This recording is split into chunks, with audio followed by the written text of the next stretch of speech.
Assalamualaikum warahmatullahi wabarakatuh. Apa kabar kalian semua, wahai ulul albab? Semoga kita selalu dalam lindungan dan rahmat Allah Subhanahu wa Ta'ala. Amin ya Rabbal 'Alamin. Kali ini kita akan iqra dan ngopi tentang bab pemimpin. Karena saat ini masih belum selesai perang antara Iran, Amerika, dan Israel, di mana para pemimpin mereka memiliki karakteristik yang berbeda-beda. Oleh karena itu, kita harus memahami tentang apa itu pemimpin. Saya akan memberikan beberapa poin yang berasal dari sabda Nabi dan dari di luar sabda Nabi. Poin yang pertama, Nabi Muhammad SAW bersabda, pemimpin adalah pengabdi atau pelayan bagi rakyatnya.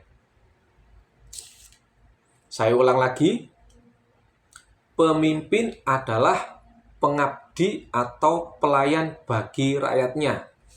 Hadis ini ada di dalam buku yang berjudul 1100 Hadis Pilihan, karya Dr. Muhammad Faiz Almat.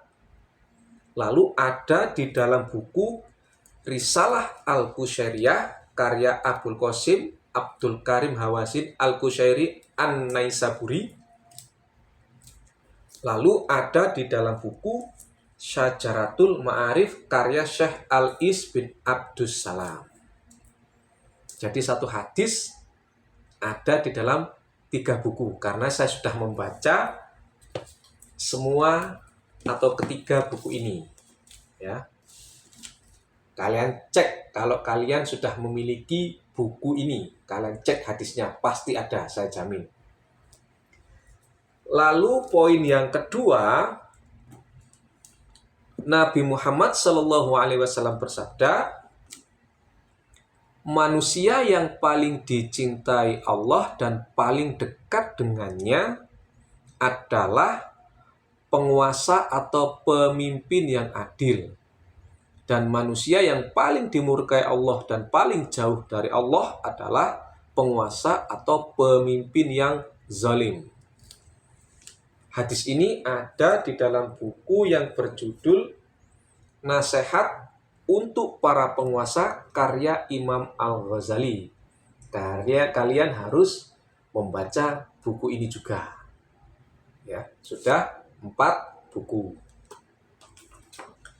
Lalu poin yang ketiga, Nabi Muhammad SAW bersabda, barang siapa yang dipimpin oleh seorang pemimpin, kemudian rakyatnya melihat pemimpinnya tersebut melakukan suatu maksiat kepada Allah, maka hendaklah rakyatnya itu membenci apa yang dia lakukan itu, dan janganlah sekali-kali dia mencabut ketaatannya. Hadis ini ada di dalam buku Syajaratul Ma'arif. Jadi kalian harus memiliki buku ini. Ini buku yang sangat bagus sekali. Ya, saya sudah baca ini 2 kali, saya baca buku ini, bagus. Kalian harus baca buku ini. Ya. Lalu poin yang keempat, seorang muslim wajib mendengar dan taat kepada pemimpinnya atau pemerintahannya dalam hal apa yang dia senangi atau dia benci, kecuali diperintah untuk berbuat maksiat. Maka jika dia atau rakyat diperintahkan untuk berbuat kemaksiatan atau kedurhakaan, maka rakyat tidak wajib mendengar dan tidak wajib mentaati pemimpinnya atau pemerintahannya. Hadis ini ada di dalam buku yang berjudul Psikologi Nabi, karya Hamdani Bakran Az-Zaki. Lalu ada di dalam buku Tafsir Al-Misbah volume 2, karya Profesor Quraish Shihab. dan ada di dalam buku Syajaratul Ma'arif. Lagi-lagi hadis itu banyak yang bersumber dari buku ini, ya. Lalu poin yang kelima, Nabi Muhammad SAW bersabda, rakyat tidak akan mengalami kehancuran sekalipun mereka, yaitu rakyatnya, zalim dan buruk akhlaknya, jika pemimpinnya suka menunjukkan ke jalan yang benar dan terpimpin pada jalan yang benar. Sebaliknya, kata Nabi, rakyat akan hancur sekalipun mereka suka menunjukkan jalan kebenaran dan terpimpin pada jalan yang benar jika keadaan pemerintahannya zalim dan buruk akhlaknya. Hadis ini ada di dalam buku Nashihul Ibad karya Syekh Nawawi Al-Bantani. Untuk penjelasannya kalian tanya kepada ahlinya, yaitu ulama, ustadz atau guru-guru kalian. Lalu poin yang keenam, Nabi Muhammad SAW bersabda, tidaklah seorang hamba yang diberi kuasa oleh Allah untuk mengurusi urusan rakyat, untuk menjadi pemimpin, untuk menjadi presiden, ya, lalu mereka menipu rakyatnya, tidak memberi nasihat kepada rakyatnya, dan tidak menyayangi rakyatnya, melainkan Allah akan mengharamkan surga baginya. Kalian-kalian, para pemimpin yang menipu rakyatmu, bersiap-siaplah untuk menjadi penghuni neraka. Hadis ini ada di dalam buku Nasihat untuk Para Penguasa karya Imam Al-Ghazali. Wahai Anda para penguasa, para pemimpin rakyat, bacalah buku ini. Ya. Karena buku ini akan sangat bagus sekali. Lalu poin yang keberapa tadi? Poin yang ketujuh sekarang. Poin yang ketujuh, Nabi Muhammad Sallallahu Alaihi Wasallam bersabda, bila seorang hamba, ya, dipercaya Allah untuk mengurusi rakyatnya, yaitu menjadi pemimpin, kemudian dia mati, dan pada hari dia mati dalam atau dengan keadaan mengkhianati rakyatnya, maka Allah akan mengharamkan surga baginya. Hadis ini ada di dalam buku yang berjudul Sunnah Nabi Kajian 14 Hadis. Buku ini kecil tapi sangat mantul sekali. Jadi kalian harus memiliki buku ini juga. Kalian harus baca buku ini. Oke? Poin yang ke-8, Nabi Muhammad SAW bersabda, akan ada setelah aku nanti pemimpin-pemimpin. Janganlah engkau membenarkan kedustaan mereka, dan janganlah engkau membantu mereka dalam kezaliman.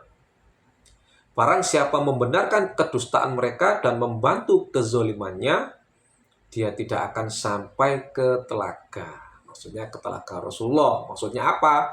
Ya kalian tanya kepada ahlinya. Hadis ini ada di dalam buku Asbabul Wurud jilid 2 karya Ibnu Hamzah Al-Husaini Al-Hanafi Ad-Damsyiki, dan ada juga di dalam buku terjemah Ihya Ulumuddin jilid 3 karya Imam Al-Ghazali. Ya. Lalu poin yang ke-9, nah ini yang menarik ini, poin yang ke-9. Ini favorit saya, sesuai dengan nama saya Umar. Dan poin yang ke-9 ini, Umar bin Khattab berkata, pandailah dahulu sebelum kalian menjadi pemimpin. Ya. Jadi, Anda-Anda yang ingin menjadi pemimpin, yang merasa dirinya itu cocok atau baik untuk menjadi pemimpin, maka kata Umar bin Khattab, pandailah dahulu sebelum kalian menjadi pemimpin. Perkataan Umar bin Khattab ini ada di dalam buku Khotbah dan Pesan Umar Ibnu Al-Khattab karya Dr. Muhammad Ahmad Asyur. Ini buku kecil tapi juga mantul isinya. Kalian harus punya juga buku ini. Kalian harus baca buku ini ya. Kecil ini, tapi mantul. Lalu poin yang ke-10, orang-orang salaf mengatakan, belajarlah kamu sebelum memimpin. Dengarkan ya. Orang-orang salaf berkata atau mengatakan, belajarlah dahulu sebelum memimpin. Perkataan orang-orang salaf ini ada di dalam buku yang berjudul, ini bukunya, Keutamaan Ilmu dalam Islam karya Dr. Yusuf Qaradawi.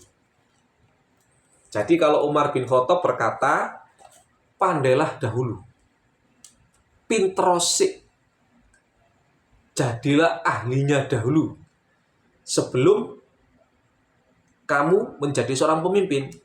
Lalu ulama salaf pun berkata, belajarlah kamu sebelum memimpin. Ya.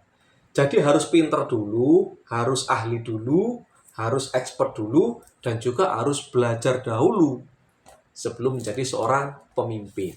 Ya, ini buku juga bagus banget. Kalian harus baca buku ini. Lalu poin yang ke-11. Nah, ini yang ke-11. Dengarkan ya. Poin yang ke-11.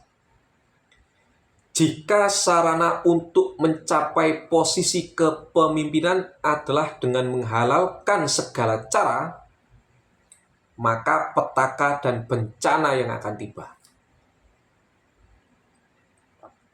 Saya ulangi, jika sarana untuk mencapai posisi kepemimpinan adalah dengan menghalalkan segala cara, maka petaka dan bencana yang akan tiba. Kalimat ini atau tulisan ini ada di dalam buku yang berjudul Surat Cinta Al-Ghazali, Nasihat-Nasihat Pencerhati karya Islah Gusmian. Ini buku kecil lagi, tapi isinya sangat mantul.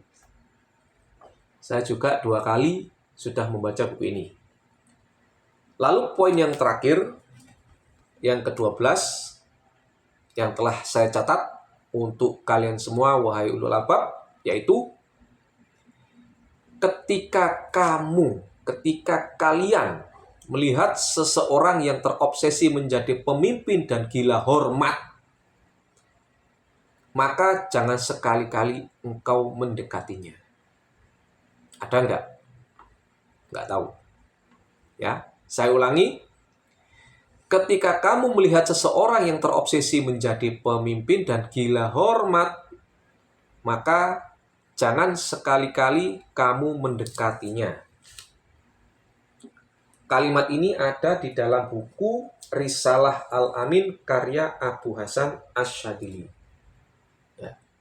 Jadi kalian harus memiliki semua buku yang telah saya tunjukkan tadi supaya kalian paham tentang apa itu pemimpin. Tentunya ada banyak sekali hal-hal tentang pemimpin yang tidak saya masukkan di video ini. Banyak sekali yang sudah saya catat dan bukunya banyak sekali. Dan tentunya akan menjadi satu buku kalau saya utarakan semua di video ini ya. Jadi kalian harus memiliki semua buku yang telah saya tunjukkan tadi. Ada berapa ya? Saya hitung. 1, 2, 3, 4, 5, 6, 7, 8, 9, 10, 11, 12, 13, 14. Jadi untuk 12 poin tadi kalian harus memiliki 14 buku. Ada yang kecil tapi tipis tapi isinya mantul, ada juga yang tebal, besar, isinya juga mantul ya. Jika ada literasi yang lain tentang pemimpin atau kepemimpinan, kalian bisa tulis di kolom komentar, dan semua buku ini, identitas bukunya akan saya tulis di kolom deskripsi dengan format daftar pustaka. Sekian, semoga bermanfaat. Wassalamualaikum warahmatullahi wabarakatuh.